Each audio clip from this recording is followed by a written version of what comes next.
moto sa botami na descendance ya sorcellerie d'office azana kata sorcellerie inconscient moto botami na famille banganga baza ana sorcellerie inconscient moto botami na famille moko oyo ba kota baza ba chef coutumier bana sorcellerie inconscient yo o mona pe moi sina do ya beauté pe mais na moyo za no na yete do baza ko s'investir kati na yo na butu do nyoso za ndoto te ozanango mais ozanango palpable te parce que bazo ko oza aveuglé sorcellerie inconscient est un sorcier aveuglé et moi si faut la bénédiction pour na mbali.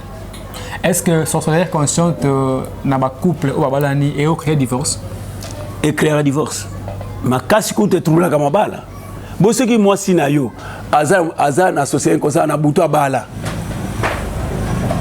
Mais ce sont des priorités à ma mari et à ma femme de nuit.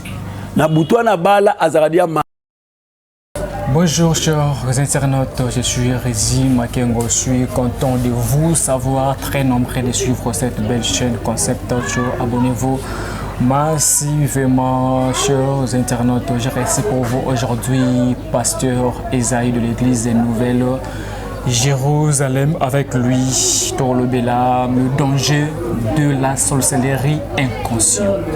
C'est ça qu'on va parler aujourd'hui plutôt, le danger de la sorcellerie inconsciente. Donc vous avez très penché, vous allez comprendre le secret au passé aux aïe.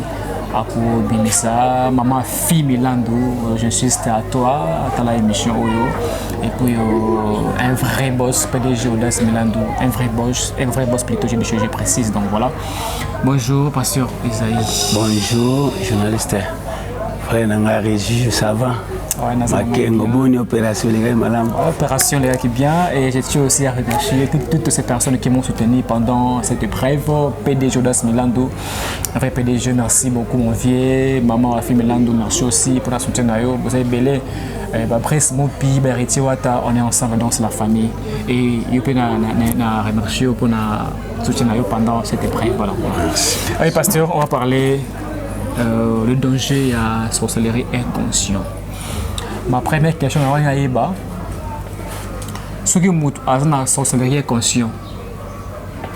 On remarque nini. Bon, d'abord sorcellerie inconscient est un danger d'abord. Oui. Parce que tant le inconscient, c'est quelqu'un qui vit par ignorance et loko azoko vivre vraiment.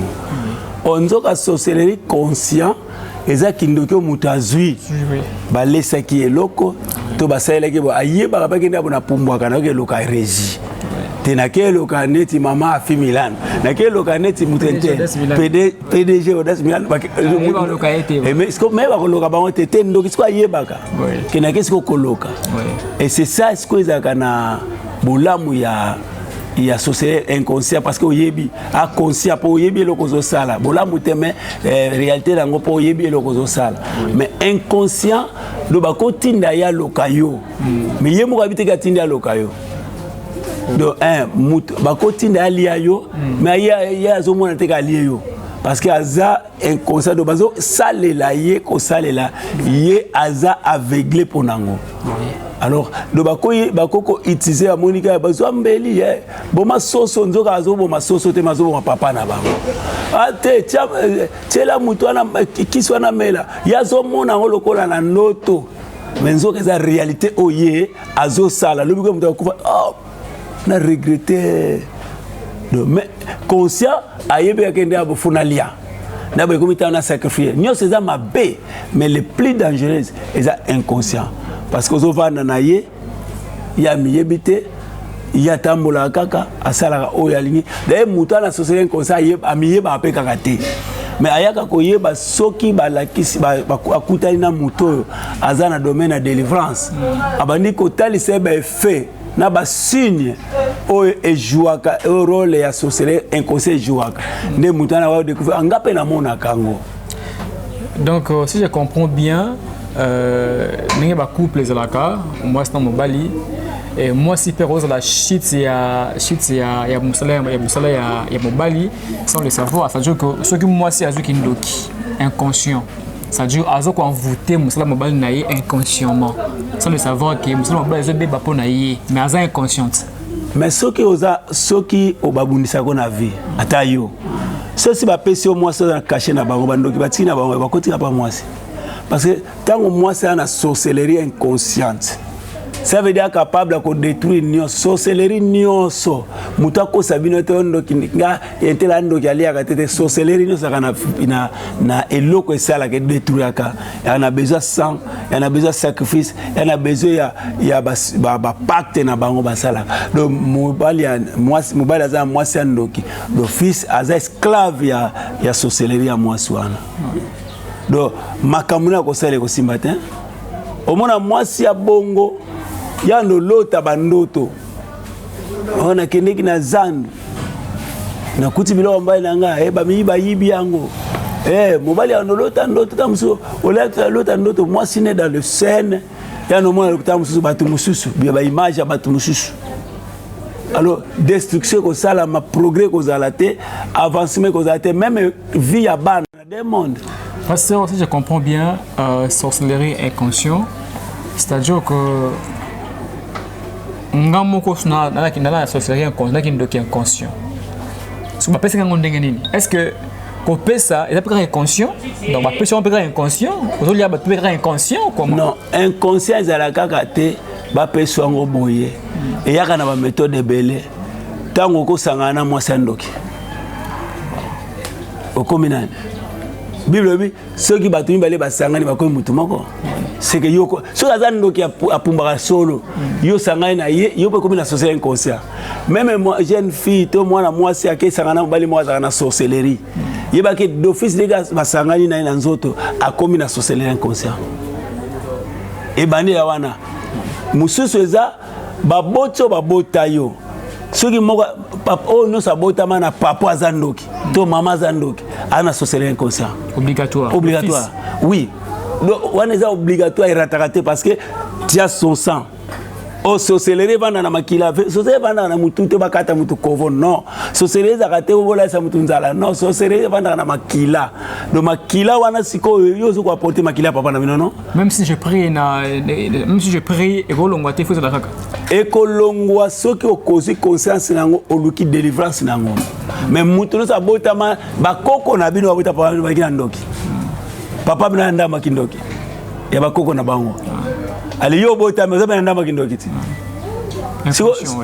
inconscience travailler et bana ko détruire tout ça na société inconscience à laquelle yo c'est là ko bongate et tigala bongo parce que ya lobby ngo mais sorcellerie ne wana ke ko pratiquer siko malbana lobby et ko utiliser ngo po mutu ana bongate donc moto no sa botami na descendance ya sorcellerie d'office azana kata sorcellerie inconscient moto abotami na famille banganga baza ana sorcellerie inconscient moto abotami na famille moko oyo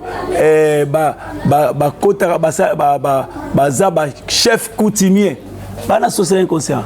Donc si je comprends bien, sorcellerie inconscient manifestation nango ya kana ndoto parce que on a lota et à partir de lota on a dans le monde normal bouillé ils ont s'exécuter c'est ça.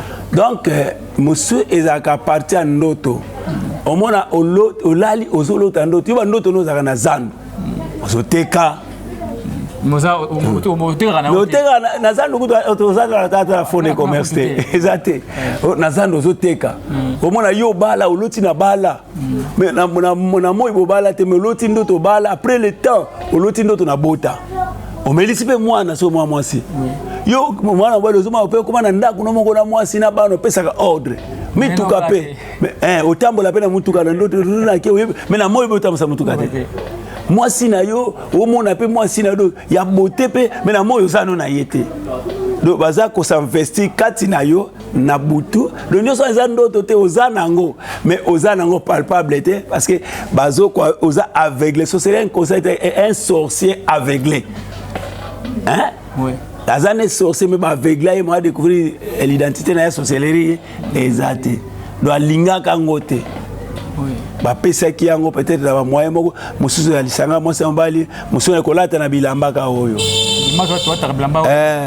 Muta na sorcellerie olati bilamba na toka kinango et soki alinga communiquer sorcellerie et ko zoyo par épreuve Christ moi ça peut être de sabika ki pone lamba Dans la carte bilamba to lataka, personne ne vous trompe. Ko lata na bilamba na batu. Ko défisa na bilamba. Ko défisa na bilamba est synonyme ya malamu te. Parce que yebite mutuana akenangwa. Prenons exemple ngana pese la mananga pa na yo et pas un tel mais amina ngawana akena bilamba na ngawana aza criminel to kuluna akebomelango batu. Muko alata bilamba na nga. Malédiction za nani? So bakanga ke ba photo wa luke ba ko se refer na bilamba nini? Voilà, cela veut dire contribuer à la meurtre. Oui. Le temps azubi la mano akena ngono hotel asana obiyenga na mobile. Yeba ke yope bana basi bakoma d'esprit publicitaire, bakoma mobulu, bakoma pe ne baba zobala te po mutalata bilamba na yake na ngono hotel, mutalata bilamba na ye asala ngo bolingo na batu mo boye. De yesko opprobre ne ko tomber siki. Milima ne ki maka peut-être pas sokoli ngona banyuka na savon, mais qui maka c'est dans la prière. Au comme est-ce qu'on baptise l'esprit na yewana au mona mutu mususu azaki ne mobulute azaka ne sérieux mais à partir ya fi o alingaka fi wana akoma azaki muta mibali ebele ali yusko mobali olingiye tango olingi osanga na fi wana milimo nyonso wana eko sala siège pa na yo. Yo pe komi muta mobulu basi belé parce que esprit moko ekota ki na kata makambo. Pasteur Zaï, le mot sur le bawana si je comprends bien, c'est-à-dire que nous on dit que ceux qui ont sangé na mwasi moko boye oyo na sorcellerie consciente, ça Dieu d'office récupérer yango. On a comprendre yo. Maintenant, tu vas rappeler que non, elle va film sur ba chance. C'est-à-dire que c'est un film ça doit se dire que so ça rien moi si moko boye so la mal chance aux yeux yango so que ça la chance aux yeux yango est-ce que est-ce que mon pas robot chance na yé c'est ça bon dire chance nga mona on a un peu difficile vous la rendre mal chance te chance ezalaka penza te mais bénédiction des alaka le zaba tumsusu bazar race béni race béni na esalaka Bible bi o nyosa ko simbe ko sani ko pamba. Alors mais au kokuta on a une fille prostitueuse té. Faut ça quand même sérieux. C'est ça que je dis. Donc au trouver fille sérieuse o azana a béni. Ouais, azana nzambe. Nzambe voilà. Donc bimi na yé. Donc le fils lui peut récupérer bénédiction là. Bon wana mystère moko za kawana. Mystère za nani pour cela biso que so bimi na fille no so tu peux ramasser toutes les filles le kola te au cause fille no so monika za na nzambe ozio que le bimana ye avec quelle relation bo bimana ye parce que ko bimana ye est-ce que c'est ta femme et si ozo vivre na nani na copinage na pickpocket ozo tambola na ebongo siko yebisa ngai busoto wana tu vois pas qu'il y a une malédiction devant. Mais ceux qui bozana bien la voix normale bobala ni bolingani pour bobala na bobala ni et moi si faut la bénédiction pour na mobile. Est-ce que sorcellerie consciente na ba couple ou bobala ni et au créer divorce? Et créer un divorce. Ma casse coûte trouver comme bala. Bon ceux qui moi si na yo azan associé comme ça na buto bala. Mais ce sont des priorités à ma mari na ma femme de nuit. Na buto na bala azaradia marié mobali na azalia contrôler kaye na mo yo ça problème mon frère o ça la likamuke moi ça grave ça parce que bazo jalousie à moi so na ko bana ko ya mobali wana manifester na kati ya moi sina yo moi ça na mona yo mabe lokola basi ya mabe mibala mabe na mokilo eza yo do ata osalele malamu ko sommela ile pango ko refuser okoko fuka mela yo sengi pardon na mabemo kwa monio akotika la kozala no biente basi wana o bazana sorcellerie inconsciente au mona ba bazaka difficile à pardonner difficile à comprendre faute difficile à kotika mabe azo sala au mona so akoti na impudicité ba kabona na impudicité difficilement le mona nkata ndako libala mazo bimane libanda parce que aza déjà na mibala butu o baza ba confier mission wana yo ozakimi na libala te so mobile azana so inconscient yo mo so sambela makasi boyo na bendeli. Donc si je comprends bien ba divorce tout ça maka to mona ba ndeko mo sante kombali ba kabwani bon bref ba divorce ko ça le mabala ba misu ba kizaka hono ko ponoko aliaki mbongo oyo te ponoko juna balaki aliaki soki pe masangate azoki mbongo oyo te peut-être pesa na ngobongo tesaka que état d'âme obali obali état d'âme ya mwasi obali oyebi yango te, c'est ça. Et surtout problème ya état d'âme na objectif na kati état d'âme na objectif amutebimaka. Siko yo ozi mobali mongo boye aza misala mabe. Yo oza na lumière. Bible dit il y a aucune relation entre les ténèbres et la lumière. Si autant oza na sorcellerie inconscient, ça des ténèbres.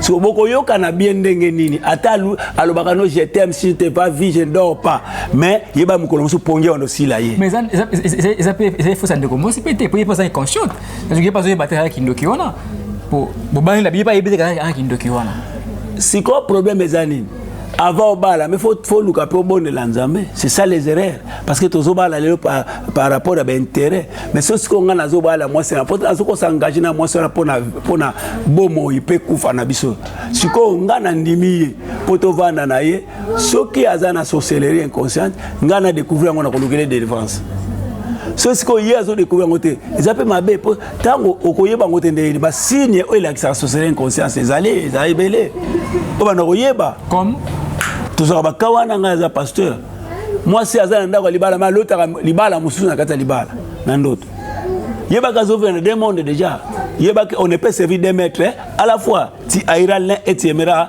l'autre tant ozo l'autre bon un jour moko ekokufa moko ekobonga omoni basine mususu ezali ke ndete utoloba awa yo bozana ata avion te na moi mais yo omona avion yo zana poto yo lota kaka awa na Congo na Afrique place ovandaka na mibali okutozana na bango kala na baso bana bango kala banda kwa kala c'est que otikala bongo na sorcellerie na bango oza utiliser kuna il faut s'en sortir parce que oza utiliser oza kuna comment nga nazala poto na lota na Congo bana biso boso na makanisi makanisi ko ya mukolomoko mais c'est comme habitude.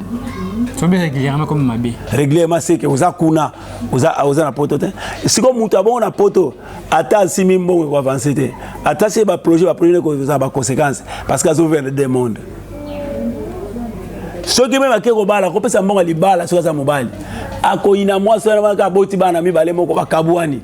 Yo ande bakiza basi baza mabe. Nga longola confiance basi poto. Azube basi Afrique, basi baza mabe. Basi no balaka ndenge moko. Tango siko na ebite abala siko mwasa papi ya mai. Obeya ya likola mapata.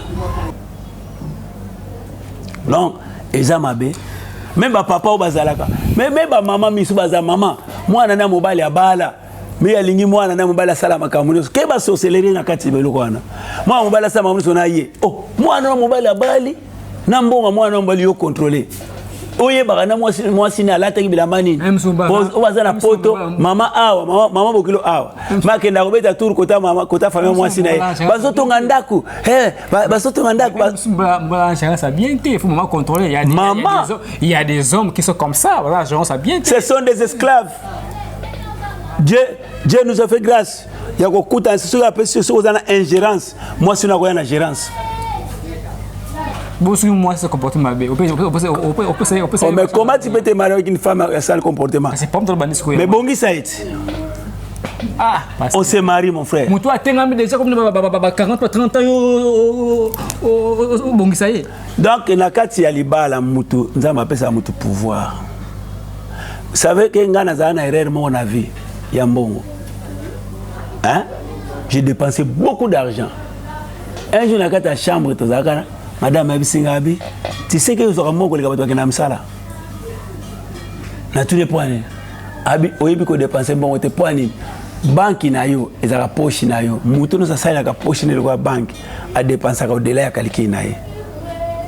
Abisika poni makozo amo calculer na moi oyo ozi mbongo boni. Na kata chambre. Na kati ya chambre s'il vous plaît obina yoka pasi na misu na segele na grimase alongba kuna kaboy meta una bimi na sala expérience na zimbo semaine on a bomba na tambola na mbongo te sina na zu 2000 francs na poche na ketambo na mona mbongo nanga ebele na semaine ngo et permettre peto sala to soma biloko to zanga kina ndako enzamba pambola ye apa mola mali pour conseil netika la pa na ngabo vous ensemble Azali vivante. Pasteur Esaïe. Terre, le baboy. Donc, au monde, jusque-là, il y a des disciples au pied de son maître. Hein? Au bateau, non. Les informations, on a appris à Moussa dans les écoles. Non, pas ça Kalazagate, est-ce que pas ça Lélo na Kalami Leki? Père spirituel. Père spirituel Nangaï. Père spirituel Nangaï. Et j'ai aussi une question, j'allais oublier. Doit accorder, je crois, 3 minutes. Pasteur Esaïe. Je comprends pas, parce que dans la Bible, moi j'ai lu un peu la Bible, voilà. La Bible déclare, on appelle ça au verset, on appelle comme Makasma côté Wana. Comment appelle ça? Voilà. La Bible déclare que Robingra Moutou, mon côté père spirituel, Robingra Moutou, mon côté rabbi, à part Moutou Asalayo, donc Nzambe na yo de Robinga père spirituel, père. Mais c'est Awa, Moutou Robinga jamais Moutou père spirituel. Et c'est que nous voyons actuellement l'église, maintenant là plutôt, donc comment père spirituel Nangaï. Donc, dans la Bible, les gens qui nous suivent, bon, la Bible, ils ont Matthieu 23, 8, 9. Matthieu 23, 8, 9. Ma commune dans la Tatiwana. Mais tant que c'est la père spirituel Nangaï, ils ont gagné. Pour Matthieu 23, 8, 9, au monde, so la Bible, je pense. Nazot Segaranga Yolo, ba place au Kominga Nazaku déjà wana. Cela veut dire quoi? Oui. Tant aux autres, moto, yes, ba pesa qui est honneur, mon boy. Abis sur la terre, Ndenga Nazana moto, n'a quoi mérité honneur ya papate. Parce que Christ n'a mokilo aya qui loko la diété, maya qui loko la serviteur. Amen. Amen. Il mérite l'honneur d'un serviteur, pas d'un père. Ouais. Alors, c'est comme papa, ceux qui ont lobby bongo Élisée, devant Élie. Avec mon père, Charles d'Israël. Voilà, c'est ça. Là, je sais. Voilà, Matthieu 23, voilà, les gens peut-être, les gens nous suivent plutôt. 8, 9. Mais vous ne faites pas appeler Rabbi, car un seul est votre maître et vous êtes tous frères. 9. Et n'appelez personne sur la terre votre père, car un seul est votre père, c'est celui qui est dans le ciel. Ok, si Babenga il est Rabbi. Na verset au Babenga il est Rabbi. J'hésite. C'est ça que je dis maintenant. Si là. Oui. Babengi Jésus Rabbi. Babengi Jésus nani. Père. Oh Jésus, il s'adressait aux disciples. Bino entre vous, vous êtes des frères. Après la binoté, hein? Landa, entre vous êtes des frères. Donc, Moutaleki Moninga, parce qu'entre eux et les disciples, il y avait aussi un problème. Il y a Nani, Banoé, la leadership. Il y a un monde quelque part, il y a Pierre Abissi. Nani Mukolo Nagati Nabiso. Comment ça va être? Quand Jésus disait cela, il parlait aux disciples, il parlait la Il parlait aux disciples. Seulement aux disciples. Lis bien la Bible. Non. Il s'adresse aux disciples. Il s'adresse aux disciples. Ok. C'est ça que je voulais savoir. Il s'adresse aux disciples. Alors, si nous sommes des dirigeants, comment on dit ça? Chef spirituel. Oui, on y a comme ça à niveau ana. Ngana yebisi oke ko benga chef spirituel ezana ngoma bete bato benga ba ngomena benga pasteur. Pourquoi le chef spirituel c'est Dieu lui-même. Le mukonzi ya milimo eza Yesu. Na wana batite wana yangote. Yangote. Yesu amata titre te. Archevêque. Non. Donc chef spirituel c'est Dieu. Mukonzi ya milimo eza Yesu. Alors si kobenga mutu papa ya molimo et la kisini donc seulement c'est dire mon père encadré dans les choses spirituelles. Mon père il faut ça qu'on dengue wana et sur la père spiritualité de mon père encadré aza papa molimo ozo ko encadrer maka molimo il t'encadre. Oh qui est papa molimo eza mutu OK ça mais l'église nete même mutu azo ko former yo pour au servir Nzambe. Même mon père soit autant ça Nzambe père spirituel na yo na ça azo kamba yo ko former yo mais qui na travail moko bozo sala au comme na connaissance nango voilà mais comment il va question na elonga na pété Parce que les gens doivent comprendre quoi, doivent comprendre quoi dans ces jeux, il y a un thème plutôt. Il y a danger à batu esengeli bazwa conscience ya kosambela ko bango moko na kosambela ko banda ko verifiaka ezape mabe yolala ko lota ka ndoto te parce que na kata Bible dans les songes Dieu parle dans les profondeurs il parle tant que lota ka bandoto ya ko découvrir l'identité na kata bandoto buso na lota ka neti frère na pe wata amo loti boy atonga bosa ne ke yo lota eloko ne bungisa ngo. Et ça pouvoir c'est que quand c'est ba kolo esprit wana ba ko yiba message wana et ça esprit mo ba benga démon mo mo fait ayiba ka bandoto faut prier parce que Bible dans les profondeurs il parle Dieu parle tantôt de façon tantôt d'une autre Bible dans les profondeurs il y a pour y aller parce que yo kanza mais la faut prier il faut à Jésus à l'autre na butu la muka koma yango what.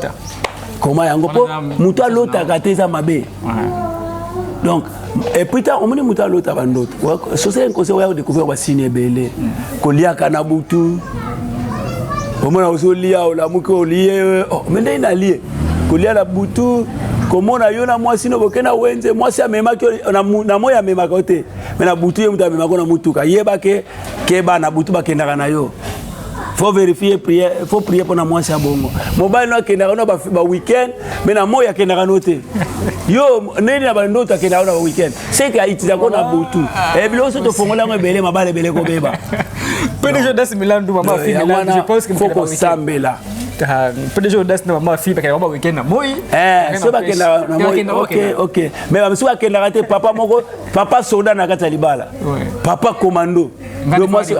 Likolo si comme na butu mona holote na batande sa makasi tekeba voilà merci donc bandeko so Baptiste mama finga na pamoli yo kasi ti wala mama fi Milando yekutu na pamboli yo te aza mutu ko te promesa te soko be promesa te yeso avandi na yo okota mote mona za na problème siko yo mutu azanga promesa la kate ndaza wana oyobi aza na problème te mengana zo mona kaza ba parce que elle veut réaliser d'autres projets ezo c'est ezo ko sérieux oui nazo pesa yango directement ala ba projet moko za posa sala même par rapport à l'activité bino sala elle veut réaliser des grandes visions mais ezo si malata zo lukana comment ko zambon et comment makambo ya ba corona ya empêcher ba programme makambo na ye bango na couple bango baza ya ye nazo yebisa ye nazo yebisa ye même ba projet azala ngo kotonga kaka ko continuer kotonga atonga kaka elle veut construire mais aussi moi atonga kaka yo ma fini Milando voilà weze ayo wana ya ye ndo ya ye ya mutunyose na batena OK gali ngatoke na mama poso na yebisi na yebisi na yebisi cameraman voilà il y a quelqu'un problème na lieu bisoke nzamba pambola mais kota siko na mozinda prière tu vois pas que aux sala mais tu ne te retrouves pas voilà fais tout possible lukanzam voilà tu as ce talent humilité na yo simplicité na yo nzamba bundela yo bukana no filer wana kanga ba garçon ya famille ba progresser te no ba fona changer ngai na tikalinga no na sali au grâce nzamba me mayo na trône na victoire voilà au bala aux ala bien voilà tu vois nous on a des problèmes hein voilà yo na boy na ngolo ba te po tu l'as assez merci donc à toutes ces personnes qui nous ont suivis c'était pasteur Esaïe de l'église de Nouvelle Jérusalem qu'on avait réussi dans cette très belle chaîne de Concept Out. Je reste branché sur Concept Out. Vous voulez ajouter quelque chose?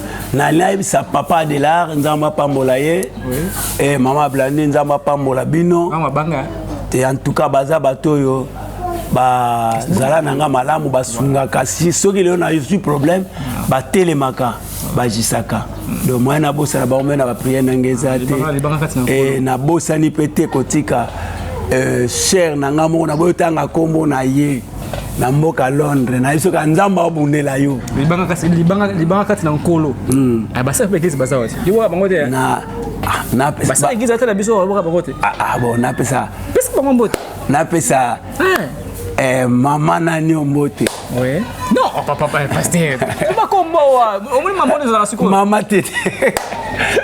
Maman Tété. Maman Tété. Oui. Bon, d'après ça, moi, t'es passé dans la Fanny, servante Mounene, et la Bossanité, Maman Bénédicte, chère Nangaï, Nathalie, la Bossanité, Tika, c'est Onélie, na chère Merveille, ainsi que, nazo salué aussi, Bananangaï, la Geneviève, Pébalé qui n'est nyoso. Geneviève Sage, Jiré, Eza, Place Bazan, Zamba Pambola. Le moment pasteur Esaïe, je sais pas, le moment où c'est un peu compliqué, mais il se n'a le bakaka. Mais il ce qu'on peut ah. Est-ce que yo bala obala mwana ya mutuma makamna mboko a komika biso fort c'est quand même là. Ah ba kombote. Ah on le bana ça on peut le terre. Mwana ntemi. Oui, voilà. À part que mon ante, mais ça vous dit. Parce que ça y est, voilà, moi, mon ante, mieux voilà. Quoi ça vous dit? Peut-être que c'est mon ante, moi c'est d'ailleurs voilà. Azamu c'est mon papa. Ah ma casse hein. Sauf un papa arabe. À la bien. Wana za makamba domaine. C'est un bon papa. Papa n'a pas ça comme tout torté que à côté de moi na. C'est un problème. Oui, c'est un bon papa. Aza socialiste. D'abord, pour une lumière si maraté. C'est pas na maman. On a n'importe quoi qui a ça ténèbres. Ah, donc n'importe quoi qui a ça. Donc dans des canaux ça c'est beaucoup compliqué hein. Ah. Bon wana totika. Bon un problème. C'est pour ce concept on a fini. L'émission, si vous avez aimé cette émission, tenez à remercier toute l'équipe technique qui m'a tenu compagnie, sans oublier, on est ensemble, je me casse toujours. Ok, professeur, quand tu as maintenant, ça est là, donc voilà, 090 735 31 03, 090 735 31 03, pasteur, rapidement, mon téléphone. 089 554 25 67. 089 554 25 67.